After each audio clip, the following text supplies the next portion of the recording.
বাইচে গেছি বাইচে গেছি। Hello guys, welcome to my channel. আমি এখন দাঁড়িয়ে আছি পৃথিবীর সেই বিখ্যাত টাওয়ার ব্রিজের সামনে। আজ আমি আপনাদেরকে দেখাবো লন্ডন টাওয়ার ব্রিজের ভিতরে কী আছে এবং জাহাজ চলাচলের জন্য এই লিফটিং ব্রিজটা কোন ইঞ্জিনের মাধ্যমে দুইভাবে বিভক্ত হয়।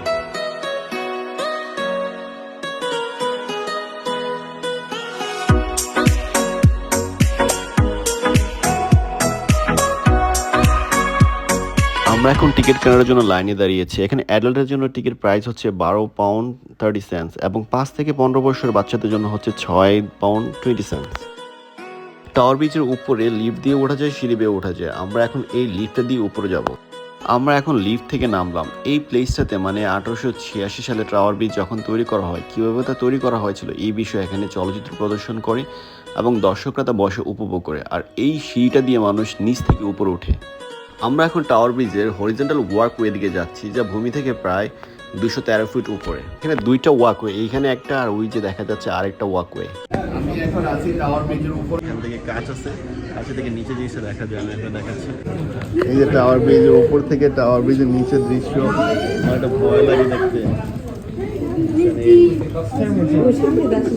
উপর থেকে লন্ডন শহরের নিচে টাওয়ারটা কেমন দেখা যায় এই দেখেন। আমি হাঁটতেছি, উপর দিয়ে হাঁটতেছি।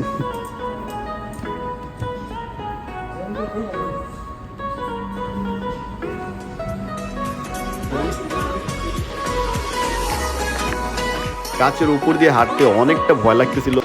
দেখুন ব্রিজ থেকে বাইরের দৃশ্যটা কত সুন্দর। আমরা আরেকটা ওয়াকওয়ে দেখার জন্য সামনের দিকে যাচ্ছি। এটা হচ্ছে লন্ডন টাওয়ার ব্রিজের আরেক পাশে সাউথ টাওয়ার। এই টাওয়ারের উচ্চতা কিন্তু প্রায় 800 ফুট। আপনি দেখতে পারবেন যে লন্ডন টাওয়ার ব্রিজের উপরের দৃশ্যগুলো অসংখ্য বড় বড় লোহার পিলার দিয়ে এই ব্রিজটা নির্মাণ করা। আমরা এখন সাউথ টাওয়ারের ওয়েস্ট সাইডের দিকে যাচ্ছি।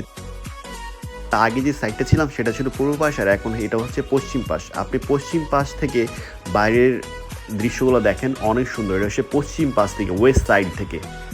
আমরা এখন ওয়েস্ট সাইড থেকে কাচ দিয়ে নিচে যে দৃশ্যগুলো দেখা যায় ওটা দেখার জন্য যাচ্ছি। আমি এখন লন্ডন টাওয়ার ব্রিজে কাচের উপর দিয়ে হাঁটতে যাচ্ছি। আসলে খুব ভয় লাগতেছে, মনে হচ্ছে যদি ভেঙে যায়, কিন্তু জানি যে এই 5 লেয়ার কাজটা এত শক্ত যে 4টা হাতি পরিমাণ প্রেশার একসাথে নিতে পারে। তারপর মনের মধ্যে একটা ভয় লাগতেছিল যদি ভেঙে যায়। এই যে দেখেন বাচ্চাগুলো কেমনি শুয়ে রয়েছে। তারপর খুব ভয় লাগতেছিল যদি ভেঙে যায়। প্রথম দিকে দেখা যাচ্ছে কি আমার মন চাচ্ছে গ্লাসে পাড়া দিতে, বাট পা যাচ্ছে না, পা চারিদিকে চলে যাচ্ছে। এরকম করতে করতে আস্তে আস্তে আমরা গ্লাসের উপরে পাড়া দিছি।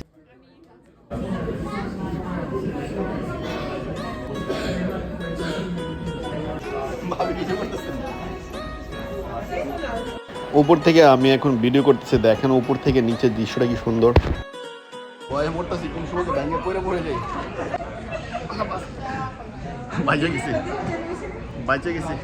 এই যে শিপ একটা যাচ্ছে দেখছেন, এটা হচ্ছে ছোট শিপ। যখন এই বড় শিপগুলো যায়, এই যে মাঝখানে একটা টাওয়ার ব্রিজের মাঝখানে একটা কালো দাগ দেখতে পাচ্ছেন, এইখান থেকে টাওয়ার ব্রিজটা 2 ভাগে ভাগ হয়ে যায়। ওইখানে আপনার ইঞ্জিন রুম আছে, ইঞ্জিনের মাধ্যমে হাইড্রোলিক প্রেশারের মাধ্যমে এই শিপটা মাঝখান থেকে 2 ভাগ হয়ে যায় যখন বড় শিপ যায়।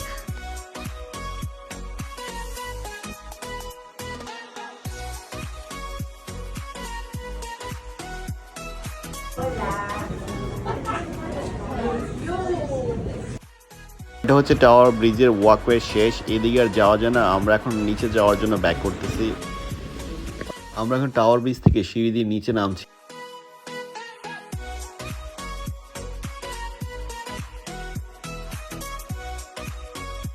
স্টিলের পিলার।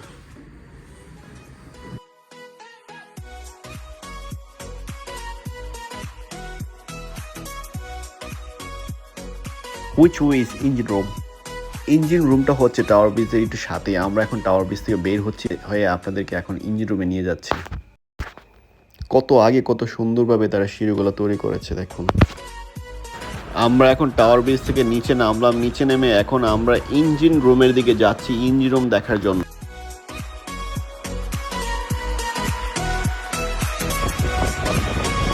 এটা হচ্ছে ইঞ্জিন রুম। আমি এখন আছি টাওয়ার ব্রিজের ইঞ্জিন রুমে। এই যে রুমটা দেখছেন, এই যে ইঞ্জিন রুম, এটা হচ্ছে এটা ইঞ্জিন রুমটা। এখানে কয়লা জ্বলে, এই যেটা কাজ করে কিভাবে এই দেখেন ইঞ্জিন রুমের ভিতরের দৃশ্য, পিছনে যে ইঞ্জিনগুলো দেখছেন, এই যে ইঞ্জিনগুলো দিয়ে ইউজ করে, এটা খুলে মানে ওই যে শিপটা দুই পার্ট, মানে ব্রিজটাতে দুই পার্ট হয় এই যে ইঞ্জিনগুলো দিয়ে, ইঞ্জিনগুলো দিয়ে। এই যে চাকাটা ঘুরে যাবে দেখছেন, এই যে engine room.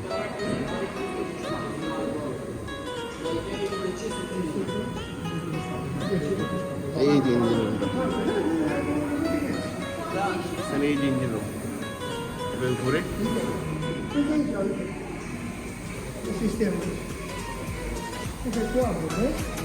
Deci asta e apă, după aici am এই যে ইঞ্জিন রুম আর একটা ইঞ্জিন রুম, এতে পাওয়ার, এটাতে শক্তি যোগায়।